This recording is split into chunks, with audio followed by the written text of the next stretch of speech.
What you're about to experience is one man's quest to see beyond the tumultuous period we're in and to envision what lies just beyond our grasp, yet well within our reach. Welcome to Larry Rifkin's America Trends, where the future has arrived, and it's just in time.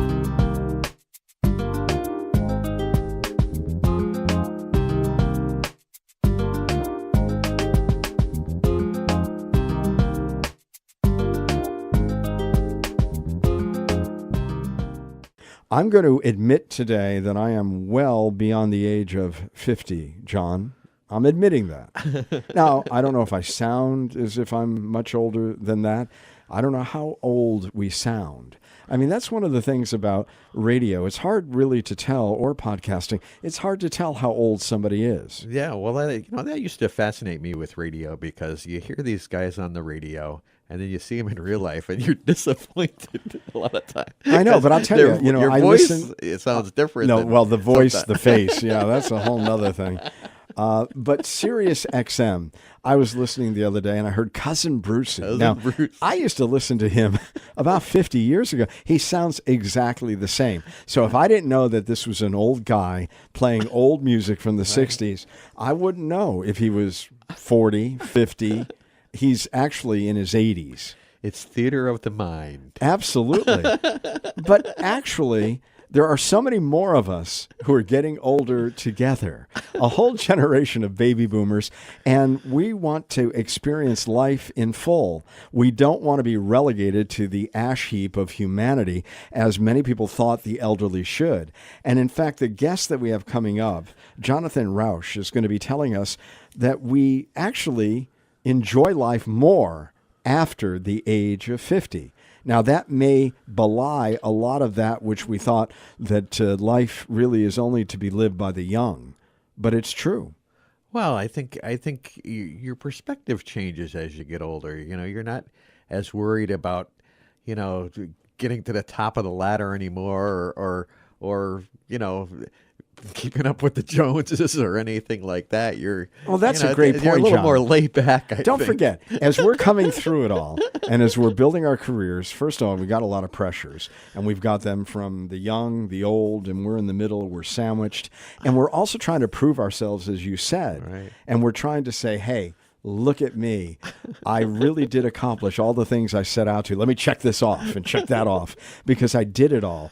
And we're still a little bit nervous. Can we get over whatever hill we said we had to climb? Mm-hmm. And now when you're over 50, some of those external prompts and those external goals that you have, you say, I don't care anymore. Right. Well, some people say that guys, after the age of 50, we could walk outside in our pajamas because nobody cares. We're invisible. I don't know if that's true. I don't know if that. I have never tried that. Well, try it in the nude and see if anybody says anything. I do think that would get some attention. But having said that, we're not over the hill. And in fact, wherever we are, we're enjoying ourselves more. And it's fascinating because this is all based on serious research, John. This isn't just Jonathan saying, this is what I think. This is a lot of empirical studies that have been done. And the fact is we're getting wiser and happier after the age of 50. Well, that's good news. No, it really is. No, truthfully, I'm enjoying myself. I think there's only one of me, and the world is better for that. Have you cloned yourself? No, I haven't yet, but that's possible soon. Or a doppelganger, or what else do they call them? I mean, what is it now that's on tour? All of these older acts like Roy Orbison and all. Oh, and yeah. What is it called? Oh, gosh. But they're literally on stage, and Right. people are watching them with a full orchestra, and they're saying it's a great show. It's kind of wild. But, I mean, there's a lot about technology today that's keeping us younger at older stages. And, of course, one of the songs, I'm still in a rock and roll band, that we love to sing is Bob Dylan's song, My Back Pages, where he says, I was so much older then. I'm younger than that now. And you know what that means? Now, what does that mean? Well, I did read, there's so many of these books that interpret what Right, Dylan right. was thinking and saying. And what he really meant was, the older I get, the more I realize I don't know as much as I thought I knew when I was young. How true that is. So I'm How so true much that is. older now. I'm younger than that now, or whatever he said. But I've got to say that this is really an incredible book, The Happiness Curve, Why Life Gets Better After 50. And many of you listening, now we know that our demographics, a lot of people fall in the 34 to 54-year-old range. That means the but there future are is many. good. What's that? That means the future is good. Yeah, for us here on this podcast, if we can keep breathing. And by the way, that's the most important exercise, just breathing, because, you can't quite live without that, right, John? That's true. All right. Well, we're breathing, We'll we're work on that. exploring, we're enjoying, and we're keeping our minds active and fertile, and that's really important too. Jonathan Rauch today with us, John and me, on the Happiness Curve here on America Trends. The book is called The Happiness Curve. Jonathan Rauch is with us. He is the author of this book. And Jonathan, you tell us that life gets better after the age of 50. I think a lot of people think they're beginning to enter a period of decline in lots of things, perhaps including their happiness. Well, there's a kind of revolution going on right now in scientific understanding of adult development. We used to think adult development basically meant, just decline as you get older. Turns out that's not the case. It turns out that for the first few decades of life, if you're looking at life satisfaction, happiness with your life as a whole, that gets harder in middle age.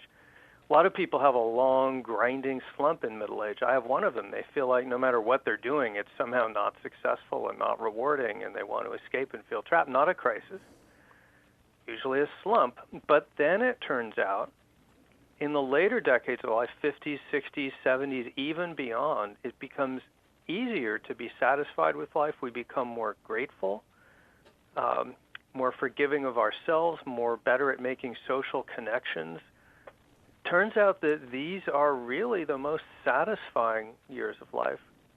So we're going to have to revise how we think about aging. Well, you're talking to a 66-year-old man, that being me, and I understand exactly what you're saying. Not that I didn't enjoy my 40s, because it was a time of lots of activity and raising children and dealing with ill parents and trying to make a living and trying to compromise with your partner about all kinds of things that were just pressing on you. But it did seem like a really tough period because you were really juggling a whole lot. Yeah, and your brain's different too. Midlife is a period of lots of external stress. You've named some of them. People are taking care of their kids and their parents, and they're supposed to be at the top of their game professionally, and they're not allowed to show weakness. God forbid you should express to someone that you're having doubts about your values or your life. But internally, it's also a very difficult time because we're undergoing a transition from the ambitious set of values. We want to put lots of points on the board and get the great income and the job and the house and the car and the kids and the family, to the values of later life, which are much more oriented toward connection, family, investing in key relationships, the things that are really most important, which is a better way to be happy. In between, there's this nasty slump for many people, which causes additional stress. When you get older, it's not just that the causes of stress diminish in old age. They've done brain scans and found that older people in any given situation will experience less stress, and that continues into old age. They're just kind of more relaxed about things. How much of that is perspective? You've seen it so many times. If you get caught in a traffic jam, you recognize, hey, this is the way it is. There's not much I can do about it. How much is this just a process of aging and aging with some wisdom and perspective? It's both. Some of it is just the experience of life and knowing that some things really matter more than others, that maybe this traffic jam isn't the end of the world. But there's also elements that are biological, and we know that because we can actually put people in these gigantic MRI machines, people of different ages, and give them different stimuli, different emotions, different situations, and their brains actually change. The neurology of the brain, as we develop later in life, becomes more responsive to positive stimuli and emotions and less responsive to negative ones. So that means even in the identical situation with the same amount of experience, older people tend to be sort of more positive in outlook. But yeah, it is both. You say that aging changes who we are and what we perceive in ways that make us happier, even when our bodies betray us. And we all complain as we get older, I can't do what I used to be able to do, and you feel as if you really still have that youthful vitality, but yet when you try to play that tennis game of singles or whatever, you have to resort to doubles or pickleball or whatever. So we're not upset about some of our limitations? Boy, you just described my life. I've the last year or so, I've started to hit, I think, what's probably wear and tear arthritis in one of my knees, and I can't do anything at the gym like what I used to. I'm just having to ratchet back. I'm 58. But I will tell you that I feel so much more contentment with life at 58 than I do 48, and I know that's not just about my body. My mind is moving into a different space. And it's true that our bodies begin to deteriorate, but it turns out our brains and our values actually change in ways that for most people, not for everyone, maybe not for you, but for most people, those positive things actually compensate. Very, very few people in their later years would want to trade where they are in terms of contentment and life satisfaction with how they were when they were younger. You know, they might say, yeah, I'd rather have the more agile body, but still on the whole, this is a really good place to be at. How much does this relate to the fact that we live in the United States, though I think what you're telling us and the research bears out is something that goes across cultures. But America, we're so competitive. And, you know, you've got to really be proving yourself all the time. You've got this education, and now you got to go out there and assert yourself and make your way. And in our 20s, 30s, and 40s, we're getting very aggressive about what our accomplishments are going to be. And as you say, sometimes they're dashed.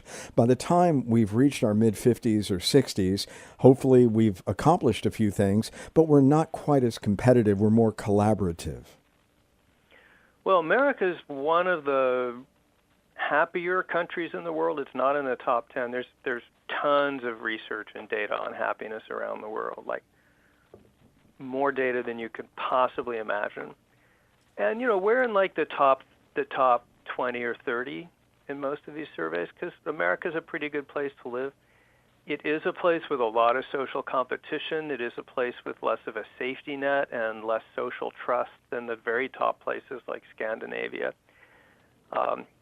And so, yeah, the social environment matters, and part of the competitive edge that we love about America also does make us, you know, we constantly look at our neighbors and other people and think, how am I scoring?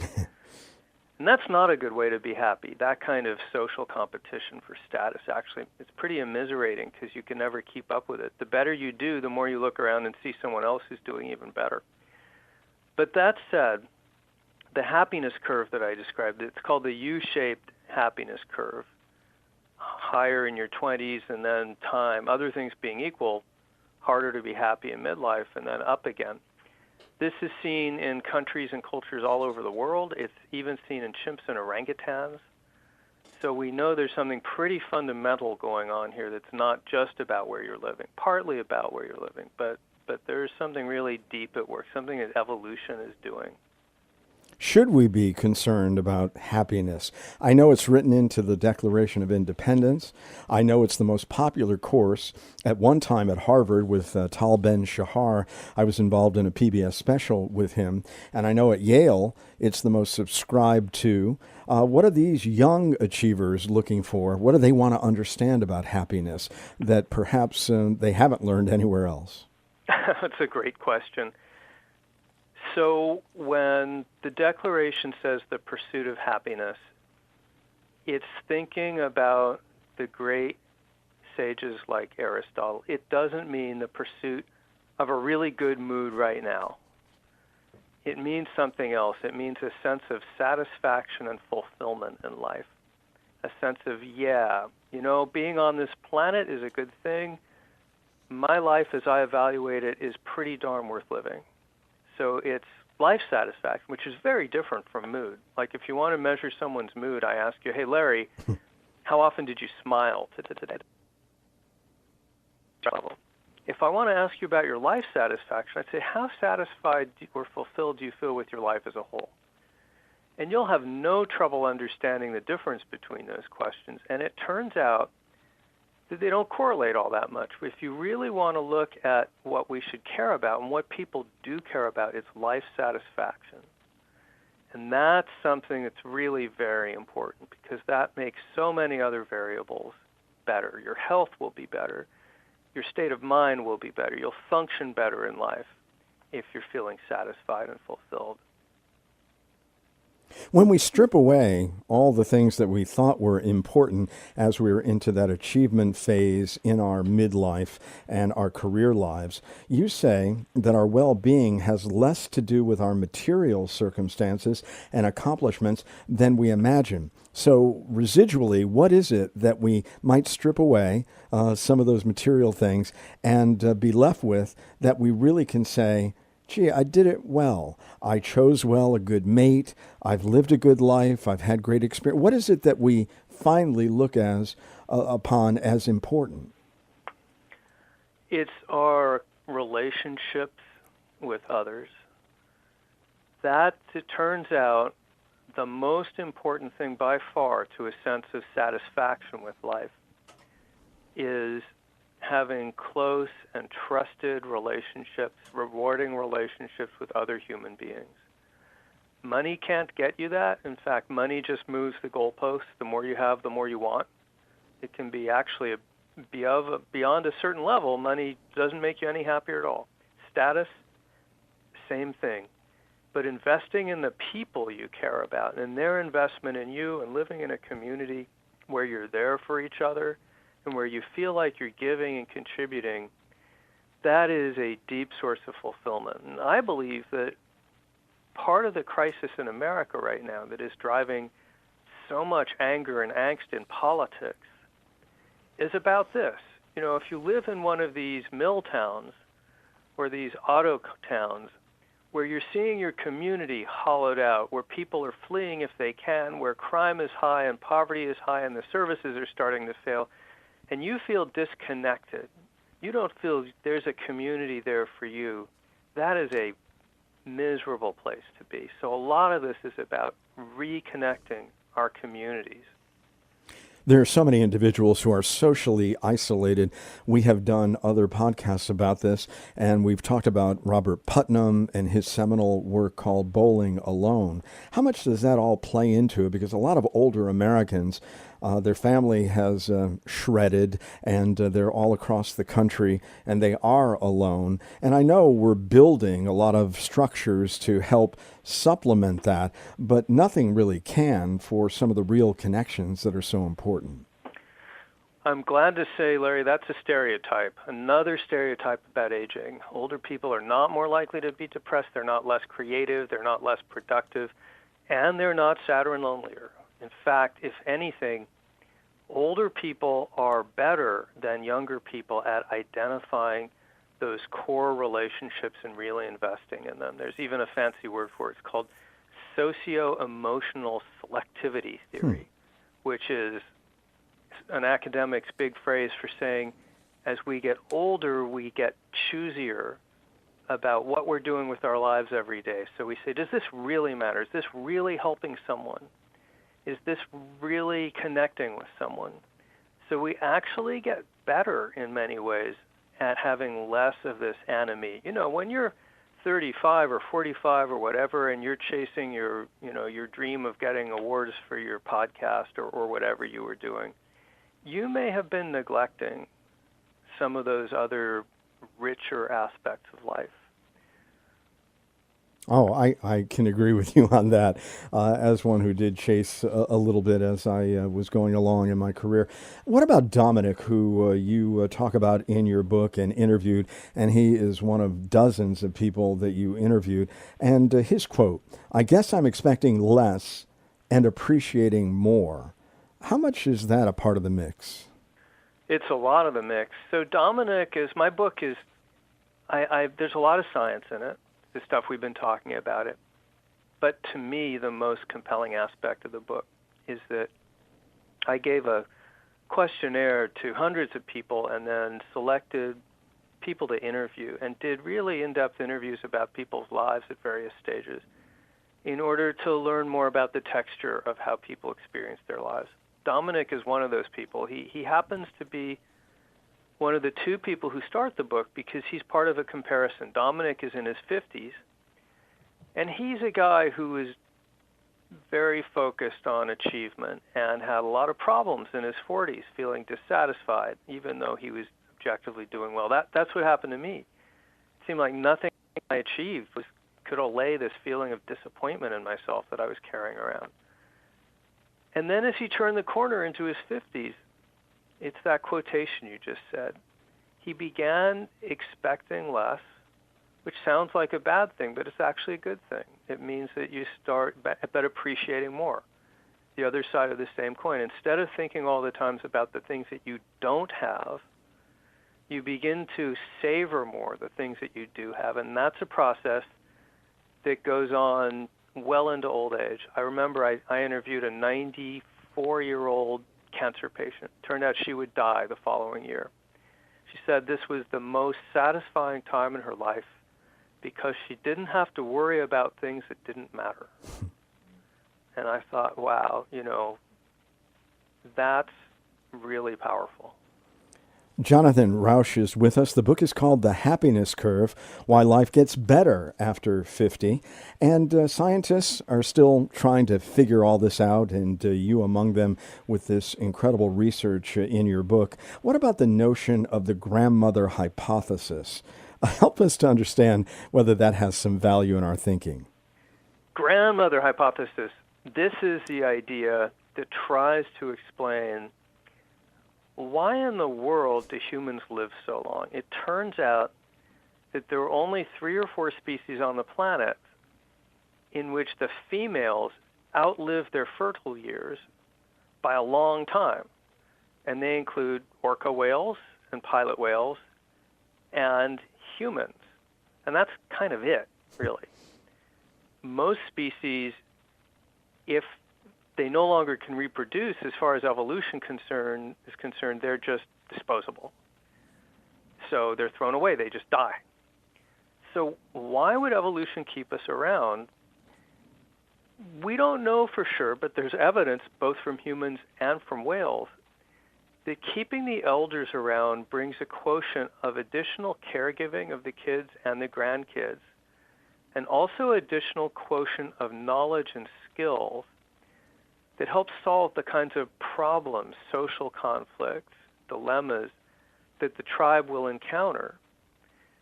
And that may help explain the values transition that we touched on earlier, that young people want to be ambitious and striving because that's what motivates us to do great things.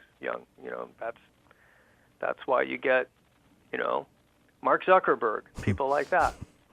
But later in life, we make this transition toward being more oriented toward nurturing, giving back, thinking about others. We get more equipment for being wise. My favorite part of the book is the chapter called Crossing Toward Wisdom. And wisdom is a real thing. It is not just intelligence or experience or skill.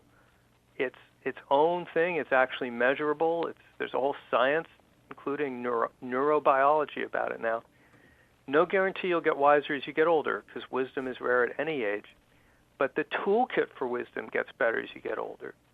People tend to have more equanimity, better able to balance competing views, more experience of life. And having wise people around is good not just for ourselves, it's good for the whole community. So that's the grandmother hypothesis.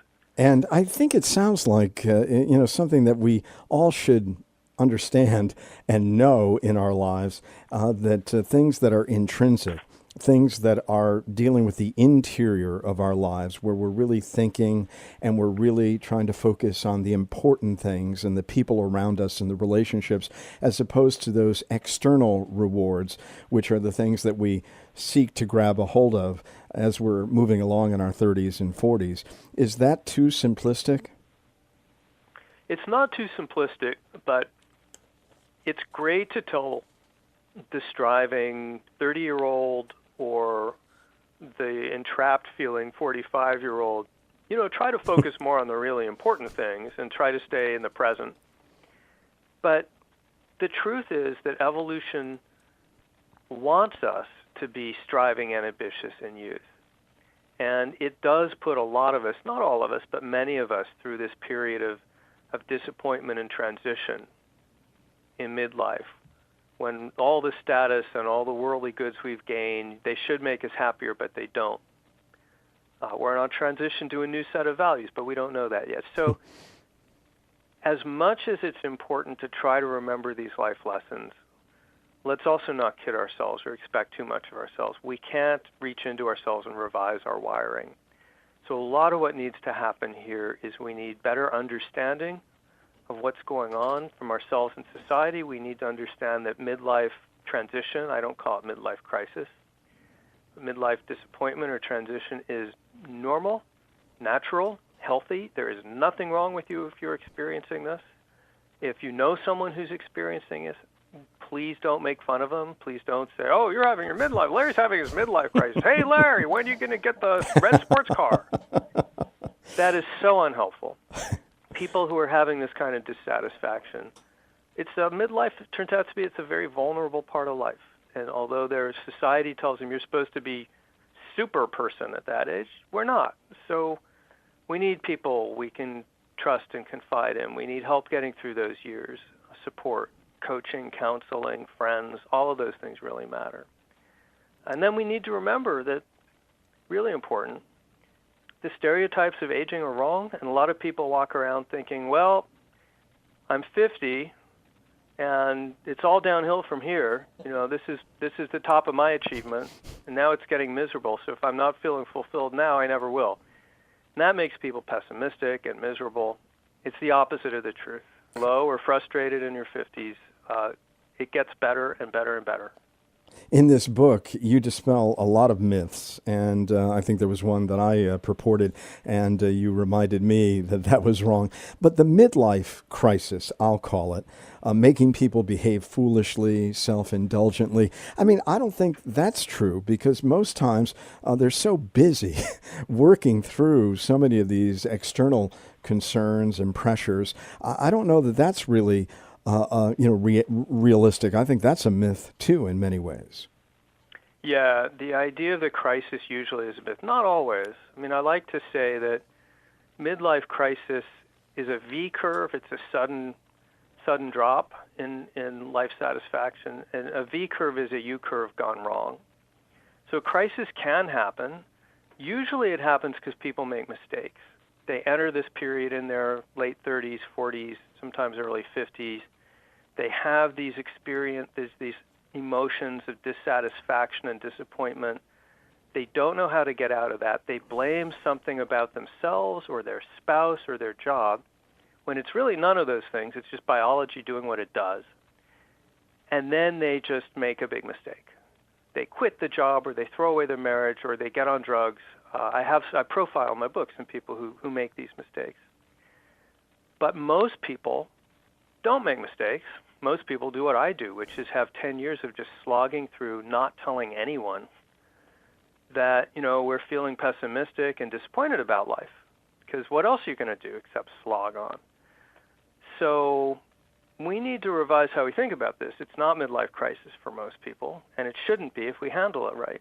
It's just a natural transition stage that many of us go through. And you remind us that these are gradual, even that sinking feeling, and then the rising back as you get older. And I've got to tell you that this does ring so true. My wife and I sit out on our porch at night after 40 years of marriage and some good careers and wonderful children, and we talk about how contented we are, and that some of the stresses have been pulled away, and now we really can enjoy, and we can reach out to the people who we perhaps didn't reach out to in the way that we wanted to when we were so busy. There's just so much going on at this stage. So I've got to tell you, this rings very true for me. So when you reflect on that, how much of that is because your life circumstances have changed, and how much of it is because you and your wife yourselves have changed? That's a good question. I think it's a lot of it is our life circumstance because we're not chasing lots of dreams anymore. We've accomplished those dreams, and now we're kind of watching and observing a lot of the, those around us and trying to either reach out to them because they have greater needs than we do, or supporting our children in new ways because they don't need us physically any longer. So I don't know. I think it's an evolution, but there's a lot going on that we're so grateful for. If I had another alternative title for my book, I'd call it The Gratitude Curve. Because really so much of what happens here is when I went through my midlife slump, the way I experienced that was it was so hard to feel as grateful as I knew I should be for all the amazing, wonderful things in my life, the achievements, the people. And if I had to summarize what happens in the later years, not just to me, but lots of science, gratitude comes easier. Each day begins to seem more like a blessing than it did in the past. Absolutely. Well, it was our small blessing today to talk to you, Jonathan Rauch, and I really do recommend this book very highly, The Happiness Curve, Why Life Gets Better After 50. And thank you so much for being part of America Trends. I was thrilled to be here.